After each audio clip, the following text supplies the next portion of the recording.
I am Ferdinand Marcos, and I am the President of the Republic of the Philippines. I stand today on behalf of 110 million Filipinos.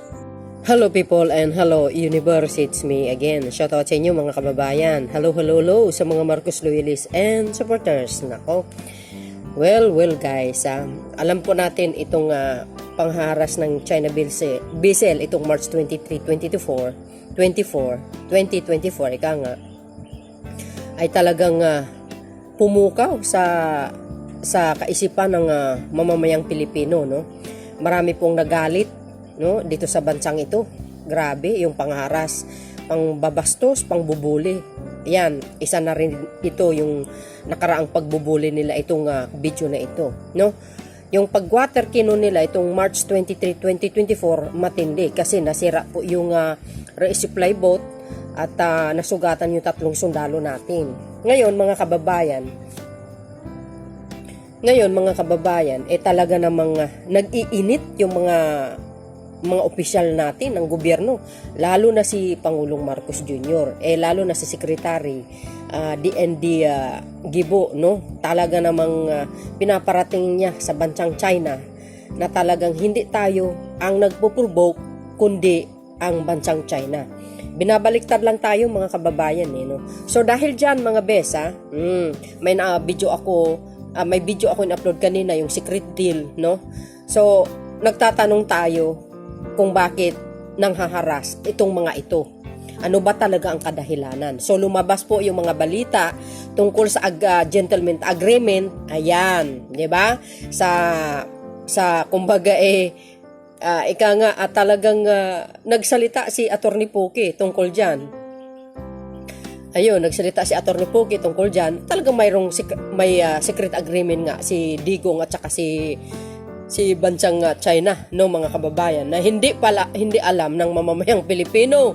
Ngayon lang po lumalabas. So maraming nagtatanong bakit hinaras. Ayan na po ang kadahilanan, pero para sa akin, no, sabi ko nga, kung talagang walang kasunduan, hindi po tayo pwedeng harasin kasi walang kasunduan pero dahil mayroong mas higit na kasunduan dyan, maliban po dyan sa bawal magdala ng resupply boat yung materials, no, mayroong pang mas malalim diyan, no. So dahil nga diyan mga kababayan, dapat pagpapaliwanagin si Attorney Poke, sabi nga ni Castro, dapat imbestigahin dito si Digong, ipapatawag sa Kongreso, guys, correct me if I'm wrong. So dahil dito mga kababayan, nagsalita si Secretary Gibo, nako po, at ito si Pangulong Marcos Jr., guys, matapang yang sinabi na hindi duwag ang mga Pilipino. Ito, basahin ko sa inyo, ito kay Secretary Gibo at ito kay Pangulong Marcos Jr. Paparating natin sa buong mundo mga kababayan. Ito mga kababayan, yung mensahe ni Secretary Gibo Chidoro, Department of National Defense. Ang sinabi niya po dito, guys, basahin po natin dito sa una muna, no. Sabi po ng Department of National Defense, ayan, sabi po ni Secretary Gibo, sa issue sa Western Philippine Sea, iginiit ni Defense Secretary Gibo C. Jodoro Jr. na anumang rekomendasyon at pag-uusap ay nararapat na naaayon sa patakaran ng framework ng international law. Tama po siya dun. Anya ang mga operasyon ng Pilipinas sa exclusive economic zone ay para sa pagtataguyod ng mandato at karapatan ng mga Pilipino sa ilalim ng archipelago doctrine. Hinimok din niya ang publiko na huwag magpapadala sa propaganda ng ibang bansa dahil ang nakasalalay rito ay kinabukasan at integridad ng bansang Pilipinas. Of course, totoo po yan. Pero wag kayo mga kababayan, ang sinabi ni Attorney Poke, ang Pilipinas daw ang nag-provoke, hindi ang China. Saan kayo makakita? Sarili mong bansa ipagkanulo mo, siniraan mo pa. Mas kinakampihan mo pa ang ibang bansa. Tingnan nyo ang pag-uugali ni Attorney Poke, mga kababayan. Ay, nako, magkano ba kayo dyan kasi mga beswa, Ang sinabi po din ng sekretary ng DND, lagi nilang sinasabi sa mga kapatid natin sa media, through consultation, ang dialogue ay ayusin natin ito. Ano ang ibig sabihin ng consultation at dialogue? Meron bang settlement dyan? o pag-aariglo lang ng tactical situation. Kung talagang gusto nila, kung talagang siguro hindi sila natatakot na ihayag sa buong mundo ang kanilang claim, bakit hindi tayo magpa-arbitrate sa ilalim ng international law? Ay, mas maganda yun, guys, ha? Pero parang hindi yata pumayag dito ang Chikwa, guys, ha? Para maliwanag sa lahat kung ano ang karapatan ng kahit sino, bakit ayaw nila? Yan po ang sinabi ni Secretary Gibo Teodoro ng DND. Alam niyo, mas maganda itong kanyang minungkahi, no, para sa China, no. Dapat harapan at kailangan ni pag-usapan uli at ipakita lahat ng dokumento ng Pilipinas, mga mapa, kung ano pang dapat ipakita, isalpak sa mukha nila, na itong Ayungin Shoal, yung Western Philippine Sea, ay sakop ng Pilipinas, no? Kaso lang, mga kababayan, kahit sabihin mo nanalo tayo nung 2016 sa UNCLOS, sa international, hindi naman nila tinitingnan po yun. 'Di ba? Hindi naman nila kino-considered. Ang katwiran nila sa kanila. Ngayon, ito. Kung ang katwiran nila sa kanila, so ibig sabihin, mga kababayan, malakas ang loob nila pang manghaharas diyan po sa Western Philippine Sea. Bakit malakas ang loob nila mangharas? Yun ang tanong ko. Bakit malakas ang loob nila? Kung walang mas mahigit na kasunduan ni dating President Digong at ni China. Sige nga. 'Di ba? Siguro naman itong bansang Chikwa na ito, may ano to, guys, may utak naman siguro sila. Hindi naman siguro sila basta-basta manghaharas kung walang na mas malalim na agreement between the Duterte administration that time, no, during Duterte terms, 'di ba? Kasi sabi ko nga, kung talagang walang malalim na kasunduan diyan po sa Western Philippine Sea, hindi naman siguro tayo harasin ng China na ganun-ganun na lang. But because of there's something na sinasabi ko, guys, malamang, yan po siguro ang kadahilanan kung bakit sila ganyan, nanghaharas sila, inaangkin nila. Ito na naman po tayo, sasabihin natin, hindi kaya bininta na ang Ayungin Shoal? Yun minsan pumapasok sa isip po natin yan. Hindi kaya bininta na ang Ayungin Shoal or ang Western Philippine Sea o Spratly Island, etc. Di ba? Kaya malakas ang loob nila na gusto nila tanggalin ng BRP Sierra Madre. See, guys. Ayan ang hindi alam ng mamamayang Pilipino that time. Kahit sa panahon ni Panot, walang kaalam-alang ang mga mamamayang Pilipino na kamukat-mukat mo, na siya kang lahat, mga kababayan, na tinambakan ng dolomite, buhangin. Diyan po kung saan ngayon na nakatayo yata ang mga base militar nila. Correct me if I'm wrong. Di ba? Naggumawa sila ng artificial na islands. Kaya tingnan mo, pinagtayuan nila ngayon. Sabi ko nga, baka ano naman yan, parang makina na alam nyo, guys, yung parang, ano ba tawag doon? Yung pangbungkal ng mga equipment para maghukay ng mga gasolina, yung mga gas, parang ganun ang dating. Yun lang sa akin lang yun, baka ganun, or ewan ko kung anong mga pinagtatayo nila dyan. So yun, mga bes, di ba? So dahil dito, mga kababayan, darating ang mga araw, malalaman natin ano ba talaga ang katotohanan. So sabi ko nga, sabi ko, guys, pag nagkaroon po ng investigasyon yan tungkol dito sa issue na ito, yung sekreto nitong gentleman ko, secret deal na sinasabi ni Attorney Roque, na sinasabi po ng si Mr. Malaya na kailangan ipaliwanag ni Attorney Poke, yung sinasabi niya or yung isiniwalat niya na secret gentleman agreement ko. Diba, guys? Baka, sabi ko nga, baka bininta na itong Ayungin Shoal na wala tayong alam. Diba, mga kababayan? Kaya nga magpaliwanag siya Ngayon, pag yan iimbestagahin, Mauungkat lahat yan mga kababayan. Maniniwala kayo sa akin. Mula kay Gloria, kay Panut, hanggang kay Digong. Ngayon, dito sa tatlo, malalaman natin kung sino talagang Judas. Di ba? Ay, nako, ewan ko na lang, ha? Tapos, tungkol dito sa pagbanggit ni Attorney Poke, sa dating Pangulong Joseph Estrada, mga kababayan, nag-react na naman si Senator Jinggoy Estrada. So ito guys, yung sinabi ni Senator Jinggoy Estrada, no, tungkol dito sa sinabi ni Attorney Poke. Ang sinabi po dito guys sa Impact Leadership, walang kasunduan na pangako binitawan ng aking ama. Si Jinggoy Estrada, chairperson of the Senate Committee on National Defense, debunks former President Person Harry Roque's statement linking the gentleman agreement between the Philippines and China to remove the RP Sierra Madre from Ayungin Shoal to his father, former President Joseph Estrada. Ito sinabi kasi ni Attorney Poke guys, in attribute naman nila yung kasunduan na yan sa administration po ni President Estrada at hindi kay President Duterte. Siyempre guys, ito talaga si Attorney Poke, nililigaw lang yata ang mamayang Pilipino. Pero guys, magiging matalino kayo. Huwag kayong magpapadala sa mga mga salita ng mga tao, lalo na kalaban ng gobyerno. Nako po, mga bes, sabi niya, Attorney Roque ang nagsabi niyan, Harry Roque. Anong kapalagayin niyo mga kababayan?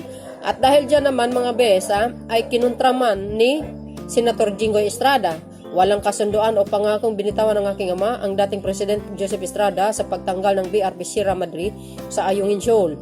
Ito ay pinatuhanan pa ng mga nooy Defense and Secretary official gaya ni dating Defense Secretary Orlando Mercado.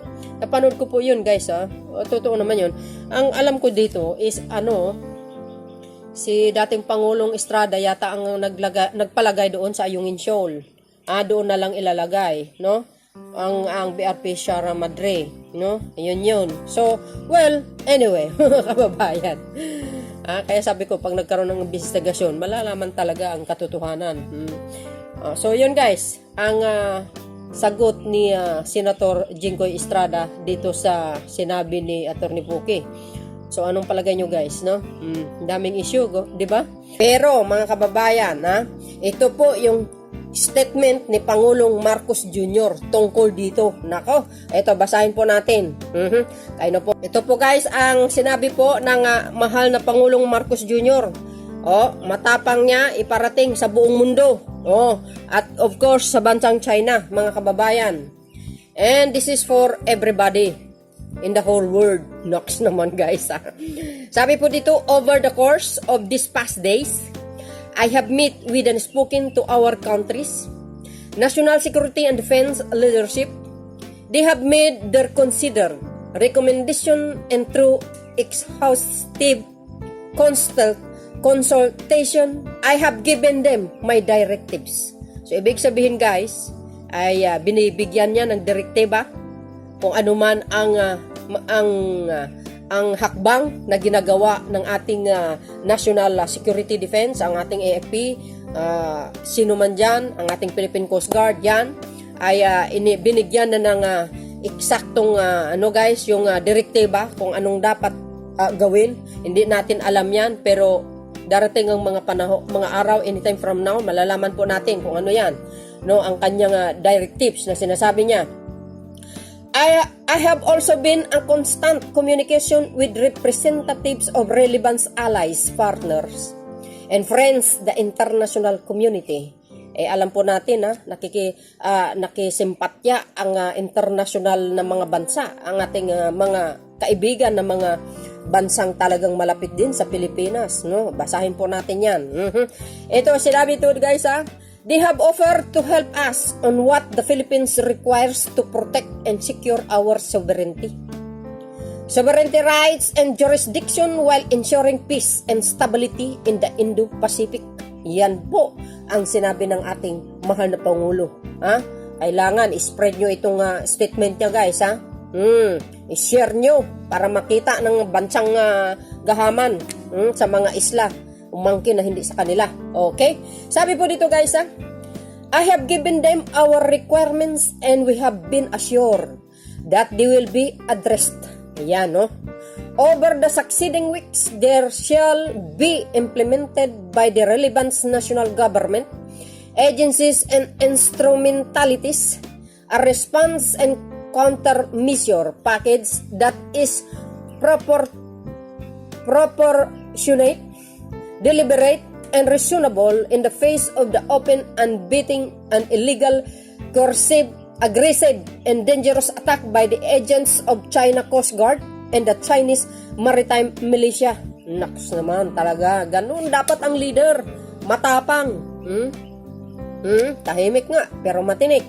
We seek no conflict with any nation, more to nation that purport and claim to be our friends, but will not be cowed into a silent submission or subservience.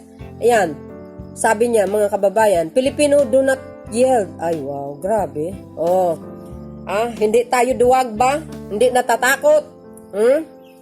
Alam nyo, mga kababayan, ito si Pangulong Marcos Jr. Hanggat maari, ayaw niya po talaga ng gulo. No? Kaya, alam nyo, dito ako believe sa Pangulo na ito. Kahit sa state visit, mga kababayan, nananawagan po talaga siya. No? Through his statement, guys, yung kanyang speech, pinaparating niya yan sa bansang China. Alam nyo, ang gusto niya kapayapaan. Ayaw niya ng gulo. Diba? So, nasana po, no? Ang Diyos na siyang maghipo ng kaisipan, itong presidente ng China na sana po na hindi na po tayo harasin. Kung ano ba naman talaga ang totoong kadahilanan kung bakit sila nang haras, dapat makipag-usap sila or sabihin nila sa Pangulong Marcos Jr. na kaya kami nang haras, kaya po namin pinoprotektahan kasi may kasunduan kami ng dating past administration, ganito, ganon, di ba? Dapat ganon, sabihin nila kaagad. O para malaman kung sino ba talaga ang salarin. O para hindi na tayo magtataka, bakit ganito ang China? Bakit laging nagharas? Ano kang dahilanan? Parang ganon, di ba? So dahil dito mga bes, talaga namang saludo ako sa Pangulong Marcos Jr. Ay talaga naman hindi coward ang mga Pilipino. Ang mga Pilipino may lahing mga mandirigma yan. Si Lapu-Lapu na lang eh. 'Di ba pinataob niya si Magellan sa Mactan. Baka mamaya ang susunod nito. May papataob diyan sa Western Philippine Sea. Parang kahalintulad ito kay Lapu-Lapu. Talaga talaga mga kababayan. Hindi naman siguro magganyan mangyayari. Basta ang importante guys, magdasal po tayo para sa kapayapaan, pagkakaisa. Alam mo naman guys, ang ating mahal na Pangulo, sabi niya nga sa kanyang State of the Nation, friend to all, enemy to none. Kaso lang guys, tayo ang inaaway. Alam nyo na po yan. Pero sabi ni Atty. Poke, tayo ang nagpo-provoke. Biro nyo yun, sarili, kapwa mo Pilipino, ipagkanulo ang kanyang bansa. Ay, nako, naloka ako. Ito yung mga statement, guys, ng mga international, mga ambasador. Tingnan natin, basahin ko. Nakita nyo ito? Ayan, nakakuha po, guys, ng support ang ating bansang Pilipinas from sa iba't ibang dako ng mundo. Sabi po dito, guys, ng PCO, PH gets overwhelming support from different countries after China aggressive dangerous action in Western Philippine Sea.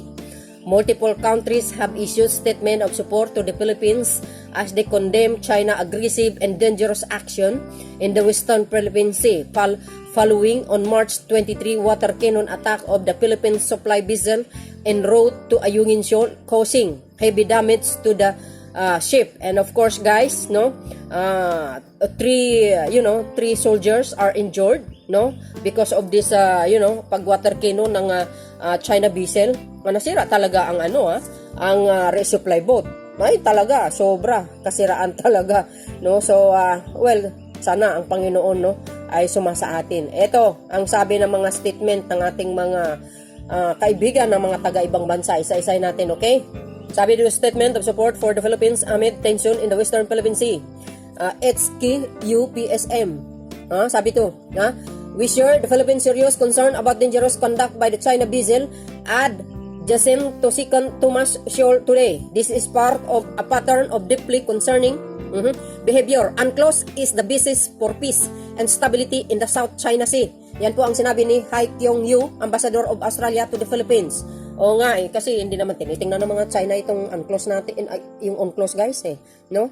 Wala O ito pa, ang sinabi po ni David Hartman, dangerous maneuvers and the repeated use of water cannons by the Chinese vessel against the Philippine vessels today endangered lives and pose a serious threat to regional peace and stability. We urge the peaceful resolution of disputes in accordance with international law. O yan po ang sinabi ng David Bruce Hartman, Ambassador of Canada to the Philippines. Ito pa, ang sinabi po dito ni Kurt Hidzik ba ito? Statement by the EU spokesperson on provocative action in the South China Sea. Ayan yun ako. Ayan, Philippines stated by the spokesperson on provocation ng Chinese vessel. Yan po ay, the European Union is deeply concerned by the incident which occurred in the South China Sea. Ito pa, sabi ni Karil Hick, Ambassador of the Czech Republic to the Philippines. Naku, hindi ko ma-pronounce itong pangalan niya guys. Hick siguro guys, no? Well, anyway, ito pa, si FM Melvin, sabi gravely concerned of the repeated dangerous action and denial of freedom of navigation at sea by the China in Western Philippine Sea, which again have resulted in injuries to the Filipino sailors and damage to civilian vessel. Call on all parties to respect UNCLOS and its ruling, sabi dito, SCS, #SCS. O sabi po ng Franz Michael Scheduled Melvin, Ambassador of Denmark to the Philippines. Nako, ang problema nga, hindi nila kinukonsider yung UNCLOS guys, itong bansang China. O ito pa, ang sinabi po dito mga kababayan, Marie Fontanel, we reiterate our concern following today incident in the South China Sea, which caused injuries to members of the Philippine Coast Guard as well damage to vessel. Renew its call for respect of the UN Convention on the Law of the Sea and of freedom of navigation.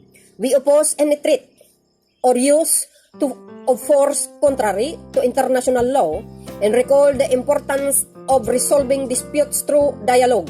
We also recall the decision rendered by the arbitral court on July 12, 2016. Yan nga yun guys, di ba nanalo tayo? Sabi po ito ng Ambassador ng Maria Fontel, Ambassador France to the Philippines. Ito pa, ang sinabi po dito guys, Juha Peko, for aligning myself with the statement of the EU Ambassador in the Philippines, I am concerned by yet another incident against the Philippine Coast Guard in the SCS and reiterating the importance of the respect for international law. Yun ang panawagan nila, international law. Dahil alam nila kasi guys, tayong nanalo nalo si Baldise yung China Ito pa ay Juha Pico, Ambassador of Finland to the Philippines. Ito pa, ang sinabi ni Ambassador Andreas Papernoski, all parties must uphold international law and refrain from the action that could endanger peace and stability and put into question legitimate rights under UNCLOS. All dispute must be resolved on the basis of UNCLOS. Calls on all parties to respect the 2016 arbitrary award. And of course, this is for calling for China to respect the UNCLOS. Di ba?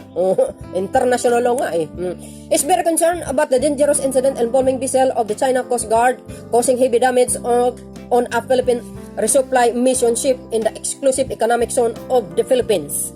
This is a message statement or message of Andreas Michael Papernoski, yan, tama ba? Ambassador of Germany to the Philippines. Ayan. Sabi ko sa iyo magpaabot sila ng ng suporta.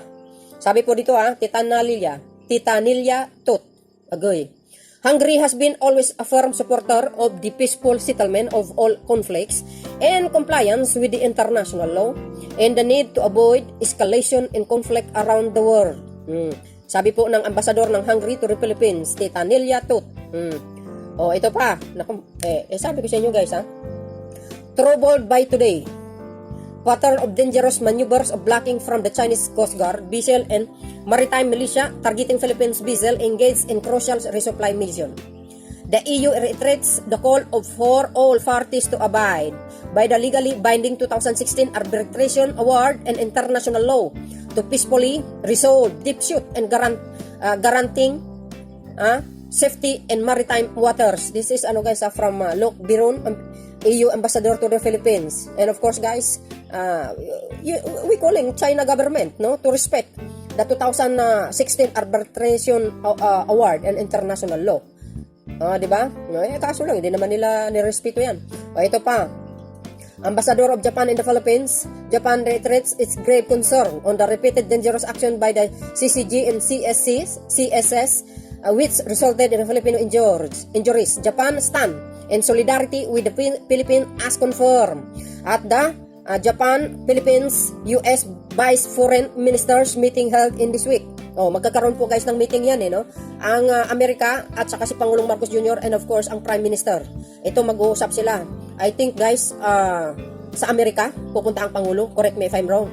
No? So malalaman po natin kung totoo yung talagang mag-uusap. Pero guys, sure yun mag-uusap sila. Ang alam ko sa Amerika. No? Yan po ang sinabi po ng Embassy of Japan. Agoy, nako. Sabi naman po dito mga kababayan the Embassy of the Republic of Korea in the Philippines expresses grave concern about recent and repeated use of water cannons. Sinadya ko talaga basahin ito para makita ng sa buong mundo. Against the Philippine vessels in the South China Sea, the cause serious damage to one of these vessels and injuries to the Filipino on board. Such an action raises tensions and is determined to maintaining peace, stability, safety in the rule-based maritime order in the South China Sea, a critical seas lane of communication for all countries that use it, including the Republic of Korea. Under any circumstances, the freedom of navigation and flight should be respected by all countries in the international community based on the principles of international law, including the enclosed. See?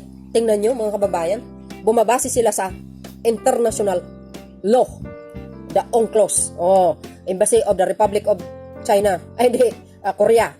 So ito pa, nako mahaba-haba to guys, pasensya kayo. Sa Marilla Jared, ewan ko. Sabi po dito guys, another incident in which a Philippine resupply mission was frustrated, leading to the material damage and personal injuries. We reiterated the importance of abiding by international law, and particularly UNCLOS in the 2016 arbitral award. Agoy, Marial Gerardit, Ambassador of Netherlands to the Philippines. Agoy, nako, abot ito ng ano guys Ang sinabi po dito guys, ito naman si New Zealand Embassy in Manila is deeply concerned at further action today by the Chinese vessel toward the Philippines at Second Thomas Shoal. This endanger lives at the sea. It is fundamental to regional stability that the maritime disputes are resolved peacefully in accordance with the international law, particularly UNCLOS. Yan, this is for China, calling to China. Please respect the international law, particularly the UNCLOS. Embassy of New Zealand. Sabi po dito, ano ba ito, no? Philippine statement by the spokesperson on provocative action in the South China Sea. Embassy of Poland. Ayan. Ito pa. Marami ito guys The Embassy of Sweden reiterated its grave concern regarding the repeated aggression in South China Sea causing heavy damage in Philippine vessel and needlessly endangering lives. We emphasize that dispute must be resolved peacefully in accordance with the UNCLOS international rule of law. Embassy of Sweden. Nako! Guys, anong kapalagayan nyo So dahil dyan mga kababayan, ayan, ay talaga nakakuha tayo ng malaking suporta. Siguro naman, baka pagdating ng panahon, hindi naman natin, kumbaga, masasabi na magkaroon ng gera. No, ibig ko sabihin, hindi natin alam ang maaaring mangyayari. Siguro pagdating ng mga panahon, no, wag naman sana mangyari, no. For sure, tutulong din naman siguro ito dahil mabait tayo sa kanila, very friendly. Hindi katulad kay Digong, lahat halos ibang bansa kaaway niya. So, dahil dito mga kababayan, anong kapalagayan nyo? Ako, basta sa akin guys, panalangin lang para pagkaroon ng kapayapaan at pagkakaisa para sa lahat. Hindi natin, kumbaga tayo guys, no? Ayaw po natin ng gulo. Kasi, pag nag-provoke tayo na pag mag-provoke back tayo, pag lumaban tayo sa kanila, sa mga pinagagawa nila, malaking, ano yan guys, malaking gulo. maaring mangyayari. So, ang apektado talaga yan. Kundi, siyempre, mga kababayan, ang bansang Pilipinas. Siyempre, ang ekonomiya natin, nag-uumpisa pa lang tayo na kumbaga palaguin, tapos ito naman, itong panggugulo naman itong mga salot na ito, ayan, no? So, dahil dyan, maraming salamat sa inyo mga kababayan, sa inyong walang sawang pagsubaybay sa aking mga upload videos, sa aking channel, and of course, sa ating mga napangulo, tuloy-tuloy ang ating suporta sa kanya at pagdarasal. Maraming salamat po. See you again may next upload video. Bye, and babus! God bless Philippines! Bato-bato sa langit, mga mataman huwag magalit. Pag inggit pikit, bakit nga? Babus!